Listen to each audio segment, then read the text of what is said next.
উত্তাল দিনে চট্টগ্রামের ওয়াসা মোড়ে পুলিশের গুলিতে চোখ, মাথা ও মুখে গুলিবিদ্ধ হয়ে আমি রাস্তায় লুটিয়ে পড়ি।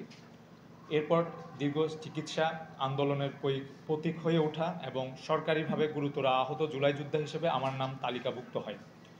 কিন্তু সেই আত্মত্যাগী আমাকে এখন বিপাকে পড়তে হচ্ছে কেবল বিচার চেয়ে, মামলা করে। আমাকে ঘিরে ঢাকা এবং চট্টগ্রামে ২ শহরে হয়েছে ২ মামলা। চলছে প্রভাবশালী আসামিদের ইঙ্গিতে চলা পুলিশের নানা চক্রান্ত। একটি চট্টগ্রামে, যেখানে বাদী আমি নিজেই। আরেকটি ঢাকায়, যেখানে বাদী দেখানো হয়েছে এম এ হাশেম রাজু নামে এক ব্যক্তি, যিনি নিজেকে পরিচয় দেন মানবাধিকার কর্মী হিসেবে এবং দাবি করেন আমি সাইফুদ্দিন মোহাম্মদ এমদাদের পক্ষ হয়ে এম এ হাশেম রাজু মামলা করেছেন। মূলত বিষয়টি পুরোপুরি মিথ্যা, বানোয়াট এবং জুলাই যোদ্ধাদের প্রশ্নবিদ্ধ করার চক্রান্ত। আমি ২টি মামলা কখনোই করিনি। আমাকে ঘিরে নানা চক্রান্ত চলছে। এই চক্রান্তে যুক্ত হয়েছেন চট্টগ্রাম মেট্রোপলিটন পুলিশ খুলশী থানার সদ্যবিদায়ী ওসি আফতাব হোসেন, যিনি বিগত ফ্যাসিস্ট সরকারের আমলে সিএমপির একাধিক থানার ওসি তদন্ত পদে থেকে বিশেষ সুযোগ সুবিধা ভোগ করা। আফতাব হোসেন এখন সিএমপির ডিবি উত্তর জোনের পরিদর্শক হিসেবে কর্মরত আছেন। প্রিয় সাংবাদিকবৃন্দ, ২০২৪-এর আগস্টে চট্টগ্রাম নগরীর ওয়াসা মোড়ে পুলিশের গুলিতে গুরুতর আহত হওয়ার ঘটনায় চট্টগ্রাম শহরের সিএমপির খুলশী থানায় গত ১৭ জুন ২৫ তারিখে আমি সাইফুদ্দিন মোহাম্মদ এমদাদ একটি মামলা করি। মামলা নং ১৩, ধারা ১৪৭, ১৪৮, ১৪৯, ১০৮, ১১৪, ৩২৩, ৩২৪, ৩২৬, ৩০৭, ৫০৬ পেনাল কোড, যাতে ২০২৪ সালের ৪ ও ৫ আগস্ট চট্টগ্রামে আমার গুলিবিদ্ধ হওয়ার বর্ণনা, আন্দোলনের বিস্তারিত, অভিযুক্তদের নাম ঠিকানা সবই সুনির্দিষ্টভাবে উল্লেখ করেছি। মামলায় আসামি করা হয়েছে সাবেক প্রধানমন্ত্রী ফ্যাসিস্ট শেখ হাসিনা, প্রশাসনের শীর্ষ পর্যায়ের কর্মকর্তা সহ ১৬৭ জনকে। এখানে শিল্প গ্রুপ, যারা নির্দেশদাতা এবং যারা সরাসরি হামলায় জড়িত ছিলেন এমন ব্যক্তিদের নাম আসামি করা হয়। মামলার সহায়ক নথিপত্র হিসেবে আমি চিকিৎসা সংক্রান্ত নথি, হাসপাতালের রেজিস্ট্রেশন, মেডিকেল সার্টিফিকেট দিয়েছি। আমি সিএমপির খুলশী থানায় মামলা করার পর পুলিশ মোবাইল ফোনের কল রেকর্ড সিডিআরও বের করেছে, যেখানে উঠে এসেছে আমি চট্টগ্রামেই ছিলাম। আমি চট্টগ্রামে খুলশী থানায় মামলা করার ৩ মাস আগে ঢাকা শাহবাগ আমলি আদালতে এম এ হাশেম রাজু নামের এক ব্যক্তি একটি মামলা করেন, যিনি নিজেকে আন্তর্জাতিক মানবাধিকার কমিশন নামে একটি সংগঠনের বাংলাদেশ চ্যাপ্টারের প্রেসিডেন্ট হিসেবে পরিচয় দেন। এই ব্যক্তির দায়ের করা সেই মামলার আসামি সংখ্যা ২০১ জন। মামলায় দাবি করা হয় আমি এমদাদ ৪ আগস্ট সকালে ঢাকার পরিবাগ মোড়ে গুলিবিদ্ধ হই। রাজুর দাবি তার উপস্থিতিতেই আমি এমদাদ গুলিবিদ্ধ হই। এমনকি দাবি করা হয় উনি নিজে আমাকে আহত অবস্থায় উদ্ধার করে চট্টগ্রামে নিয়ে যান। মূলত ঢাকার এই মামলাটি সম্পূর্ণ আলাদা, ভিন্ন উদ্দেশ্যে পরিচালিত এবং বাস্তবতার সঙ্গে সাংঘর্ষিক। এটি পুরোপুরি আষাঢ়ে গল্প এবং জুলাই যোদ্ধাদের আত্মত্যাগকে প্রশ্ন করার প্রায় তারা। প্রিয় সাংবাদিকবৃন্দ, আমি তো সেদিন চট্টগ্রামে গুলিবিদ্ধ হয়ে ঢাকায় ছিলাম না, অথচ আমার পক্ষ হয়ে মামলা করেছেন এমন একজন ওই সময় যাকে আমি চিনতামই না।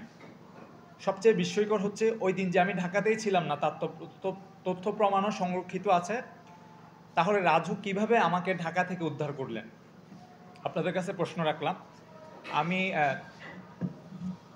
গত ২০ March Dhaka chief metropolitan magistrate আদালতের শাহবাগ আমলি আদালতের রাজুর দায়ের করা মামলায় আমাকে গুলিবিদ্ধ দেখানো হয়েছে গত বছরের ৪ আগস্ট সকালে ঢাকার পরিবাগ মোড়ে। যদিও আদালত হয়তো বিষয়টি বুঝতে পেরে মামলাটি সরাসরি আমলে না নিয়ে শাহবাগ থানার পুলিশকে তদন্তের নির্দেশ দিয়েছেন। এম এ হাশেম রাজুর সেই মামলায় উল্লেখ করেন ২০২৪ সালে ৪ আগস্ট বৈষম্য বিরোধী ছাত্র আন্দোলনের সময় সকাল 11:30টার দিকে মামলার বাদী এম এ হাশেম রাজুর নেতৃত্বে আন্দোলনকারীরা ঢাকার কেন্দ্রীয় শহীদ মিনার থেকে পরিবাগ হোটেল ইন্টারকন্টিনেন্টালের সামনের মোড়ে পৌঁছালে আগে থেকে সেখানে উৎপেতে থাকা তৎকালীন ক্ষমতাসীন আওয়ামী লীগ ও তার অঙ্গ সংগঠনের নেতাকর্মী ও পুলিশ সদস্যরা একযোগে আন্দোলনকারী ছাত্র জনতার উপর আক্রমণ শুরু করে। তারা আন্দোলনকারী ছাত্র জনতাকে হত্যার উদ্দেশ্যে গুলিবর্ষণ, হাতবোমা, পেট্রোল বোমা ও ককটেল নিক্ষেপ সহ টিয়ার গ্যাস ছোড়ে। এতে চোখে গুলিবিদ্ধ হয়ে রাস্তায় লুটিয়ে পড়ি আমি সাইফুদ্দিন মোহাম্মদ এমদাদ। ওনার মামলার বর্ণনা মতে মামলায় রাজু উল্লেখ করেন আমি এমদাদ গুলিবিদ্ধ হয়ে আহত হওয়ার ঘটনা কাছ থেকে সরাসরি প্রত্যক্ষ করেন এম এ হাশেম রাজু। এ সময় তিনি আহত আমাকে উদ্ধার করে চিকিৎসার প্রচেষ্টা চালান। এক পর্যায়ে আমাকে আমাকে নিয়ে ঢাকা থেকে চট্টগ্রাম চলে যান। অথচ আমি 4 আগস্ট চট্টগ্রামের নিউ মার্কেট এলাকায় ছিলাম। খুলশী থানা এলাকায় চোখে গুলিবিদ্ধ হই 5 আগস্ট বিকালে। আমার মোবাইল ফোনের সেলুলার লোকেশন সিডিআর বিশ্লেষণ করে 4 ও 5 আগস্ট আমার অবস্থান চট্টগ্রামের খুলশী, নাসিরাবাদ ও পাঁচলাইশ এলাকায় শনাক্ত হয়েছে। অর্থাৎ আমি সেদিন সেই সময়ে চট্টগ্রামে ছিলাম, ঢাকায় ছিলাম না। এম এ হাশেম রাজুর এই প্রতারণার পেছনে আরও ভয়াবহ গল্প রয়েছে। চলতি বছরের ফেব্রুয়ারির শেষ দিকে এম এ হাশেম রাজু আমার সঙ্গে যোগাযোগ করেন। নিজেকে মানবাধিকার কর্মী পরিচয় দিয়ে আমার চোখের চিকিৎসা সহায়তা ও বিদেশে নিয়ে যাওয়ার আশ্বাস দেন। সরকারি পর্যায়ে বিভিন্ন জায়গায় ব্যবহারের কথা বলে আমার কাছ থেকে বেশ কিছু সাদা কাগজ ও স্ট্যাম্পে স্বাক্ষর নেন রাজু। সেসব স্বাক্ষর ব্যবহার করে নিজেই বাদী সেজে ঢাকার আদালতে মামলা করেন রাজু। এমনকি মামলায় আমার যে ঠিকানাটি ব্যবহার করা হয়েছে সেটিও সঠিক নয়। আমাকে কোনো ধরনের উন্নত চিকিৎসা বা সরকারি পর্যায়ে সুযোগ সুবিধার ব্যবস্থা করে দেননি রাজু। বরং আমি স্থানীয় থানা পুলিশের মাধ্যমে জানতে পারি রাজু আমার পক্ষ হয়ে একটি মামলা করেছেন। মূলত ঢাকায় করা মামলা সম্পূর্ণ মিথ্যা। রাজু আমার নাম ভাঙিয়ে মামলা করে মামলা বাণিজ্য চালাচ্ছে। সরকারের কাছ থেকে চিকিৎসার সাহায্য ও ক্ষতিপূরণ এনে দিবেন বলে কিছু কাগজে সই দিতে হবে, তখন ভাবিনি এই সাদা স্ট্যাম্প সই দিয়ে কি বিপদ ডেকে আনছি আমার জন্য। আমি বাদী হয়ে খুলশী থানায় মামলা করার পর থেকে বিভিন্ন দিক থেকে আমাকে হুমকি ধমকি দেওয়া হচ্ছে।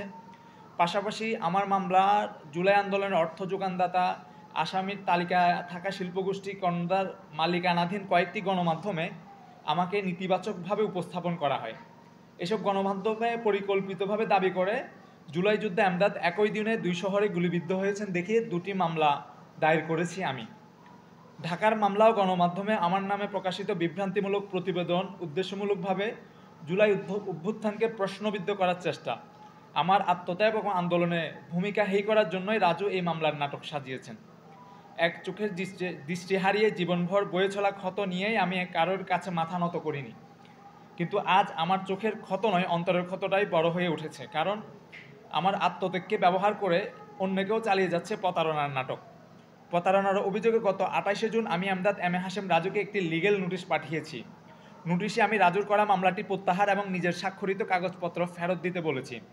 তবে এখন পর্যন্ত কোনো জবাব দেননি এম এ হাশেম রাজু।